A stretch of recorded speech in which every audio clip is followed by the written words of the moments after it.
क्या दारू से ही वोट खरीदे जाएंगे या दारू पिलाकर ही कार्यकर्ता बनाए जाएंगे? तो मथुरा काशी का मंदिर देगा, बस वोट इसी पे होगा। यूपी वालों को ना रोजगार चाहिए ना कुछ चाहिए, हाथ में बस गन चाहिए और योगी जी को बहाना चाहिए ठाए ठाए करने का, एनकाउंटर करने का।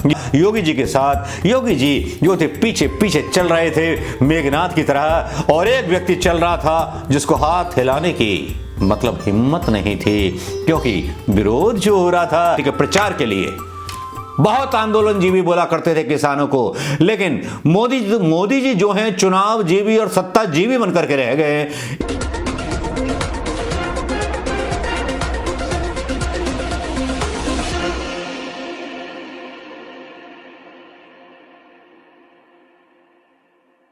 दोस्तों नमस्कार, मैं मनोज कुमार शर्मा। जी मुशान शहंशाह की बेइज्जती की अर्थी जिस तरह से निकली बनारस में, वो वाकई देखने के काबिल थी। मीडिया में भले ही कुछ भ्रमजाल फैलाया जा रहा हो, यह भ्रमजाल फैलाया जा रहा हो कि भाई उत्तर प्रदेश के अंदर तो बीजेपी आनी है और रामलीला करते हुए और चुनाव लीला करते हुए नजर आते प्रधानमंत्री मोदी जी बिना किसी भी शर्म के। गंगा माता का बेटा कहलाने का मतलब शौक है, डायलॉग मारने का शौक है, डायलॉग बाजी लाइव चलती है। अमिताभ बच्चन या कोई भी अभिनेता उनकी बराबरी नहीं कर सकता, लेकिन वो करते हैं। और राहुल गांधी इसकी मजाक उड़ाते हैं और आलोचना का विषय बन जाते हैं प्रधानमंत्री मोदी जी। प्रधानमंत्री मोदी जी के बारे में वो खबरें मोदी मीडिया पर नहीं दिखाई जाती जो खबरें दिखाई जानी चाहिए। कभी कभी ऐसा हो जाता है कि इस हो जाने में कुछ ना कुछ गड़बड़ जरूर हो जाती है और प्रधानमंत्री मोदी जो है भूल जाते हैं कि हिंदुस्तान की जनता बेवकूफ नहीं समझदार है, वो जानती है। और खास तौर पर उत्तर प्रदेश की जनता को जिस तरह से मूर्ख समझा भारतीय जनता पार्टी के लोगों ने, मुझे लगता है कि कहीं भारतीय जनता पार्टी के लोगों को मुंह पे करारा थप्पड़ ना पड़े, क्योंकि अब जो है एक नया कहानी चल निकला है। भाई भजन मंडली के गायकों को खूब सारे पैसे दे दिए गए हैं यह कहने के लिए कि भाई ऐसा है कि आप भजन गाइए, ये गाइए, लेकिन अब मथुरा काशी का मुद्दा आपने उसमें उठाइए और ये कहिए कि जिसने हमें राम मंदिर दिया अब वो हमें मथुरा काशी का मंदिर देगा, बस वोट इसी पे होगा। यूपी वालों को ना रोजगार चाहिए ना कुछ चाहिए, हाथ में बस गन चाहिए और योगी जी को बहाना चाहिए ठाए ठाए करने का, एनकाउंटर करने का। ये धंधा अच्छा है कि अपराध व्यवस्था के नाम पर जो खुला बोले उसको गोली मार दो, मॉब लिंचिंग करा दो या कुछ भी करा दो। वाह वाह, ताली बजानी पड़ेगी इस नए मॉडल की जो यूपी मॉडल से निकल रहा है। योगी जी को शैक्षिकता कितनी है योगी जी की मुझे नहीं पता। मोदी जी की शैक्षिकता के बारे में सवाल उठते रहते हैं, लेकिन वो सबको मालूम है कितने बड़े शिक्षित हैं। संस्कृत के श्लोक टेलीप्रॉम्प्टर पर पढ़ते हुए लोगों को प्रभावित करने की कोशिश करते हैं। उस अशिक्षित जनता को जो धर्म भीरू है, धर्म भीरुओं पर इनका निशाना होता है, बस भगवान ही दे जाएंगे जो कुछ दे जाएंगे। श्री राम मंदिर में मैं पूछता हूं भक्तों कि अगर आपने श्री राम मंदिर में दुआ मांगी थी या उनसे श्रद्धा पूर्वक मांगा था कि नौकरी मिल जाए, क्या नौकरी मिली? लेकिन चलिए छोड़िए नौकरी की बातें, आज बात करते हैं कि मोदी मीडिया में क्या दिखाया जा रहा है और असल में हो क्या रहा है। मोदी मीडिया में दिखाया यह जा रहा है कि साहब बस योगी ही योगी है और कुछ नहीं है। लेकिन मैं बता दूं यहां दीपक चौरसिया का फार्मूला भी है और एक ऐसा व्यक्ति है जो अहंकार से अपनी चाल को चलता हुआ याद दिला देता है रामलीला के स्टेज पर जिस तरह से रावण चलता था।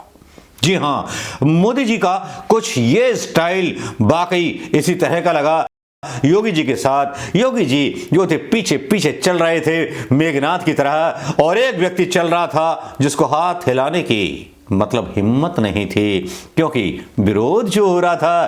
लेकिन ये विरोध गोदी मीडिया ने तो दिखाया नहीं। और सोशल मीडिया ऐसा है जहां ना पहुंचे कवि वहां पहुंचे सोशल मीडिया के पत्रकार।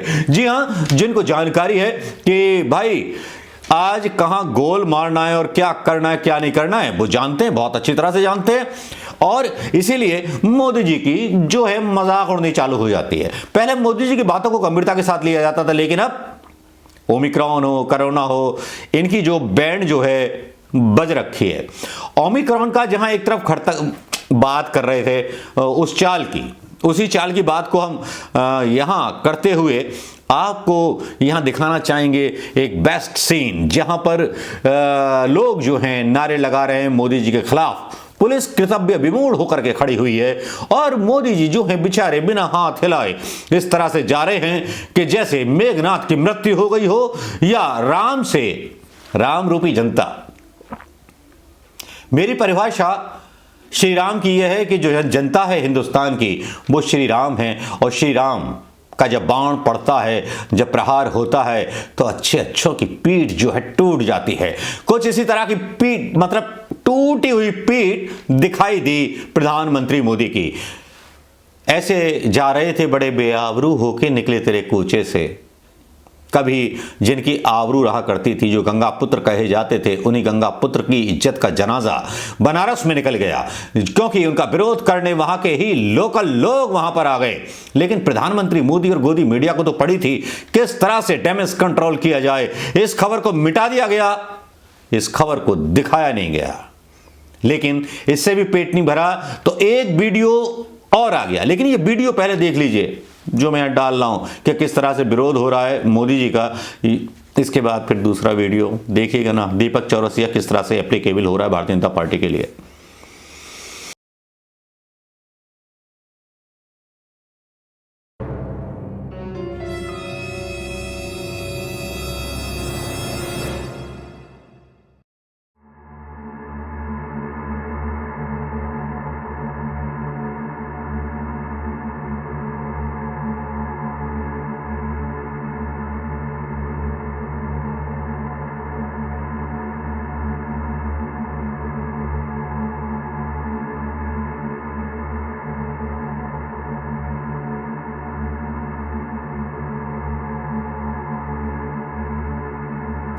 एक वीडियो आता है आईवाईसी के श्रीनिवास बीबी जो है इसको ट्वीट करते हैं। बीजेपी के लोग जो हैं दारू के नशे में टुन्न होकर दिखाई दे रही है।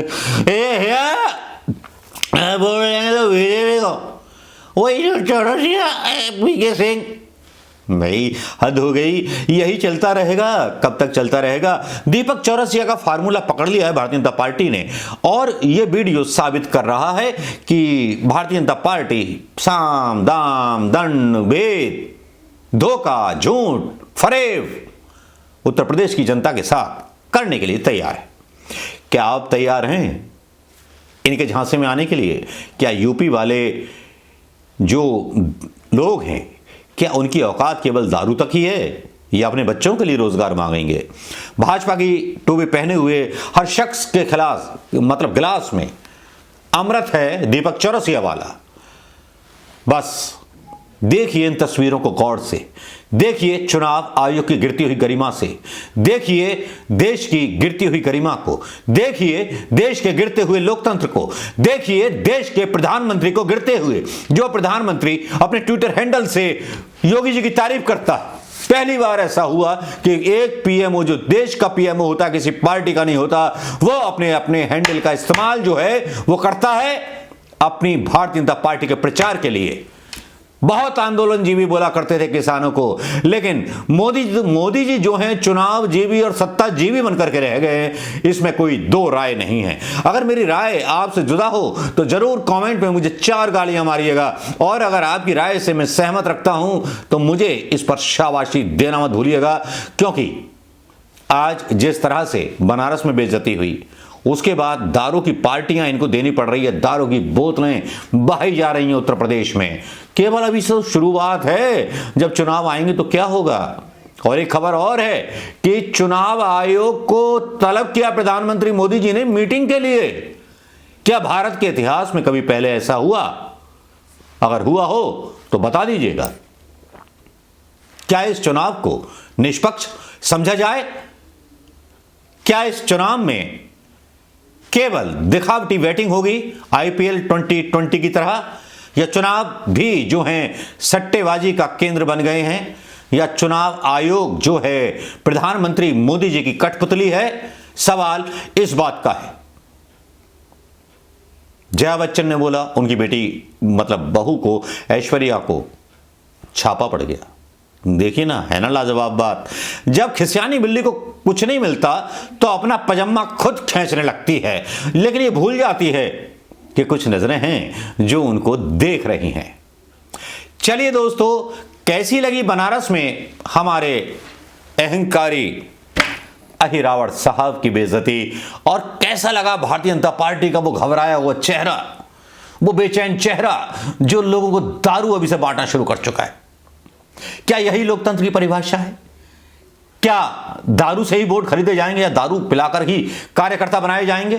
तो थू ऐसे लोकतंत्र पर, थू ऐसे प्रधानमंत्री पर, थू ऐसी भारतीय जनता पार्टी पर जो अपने कौशल पर और अपने काम पर वोट ना मांग सके। ये तो हर कोई नेता कह सकता है, थोड़ा नेता बन गया था, माफ कीजिएगा। नमस्कार, जय हिंद दोस्तों। शैली बैटरी गई इसकी।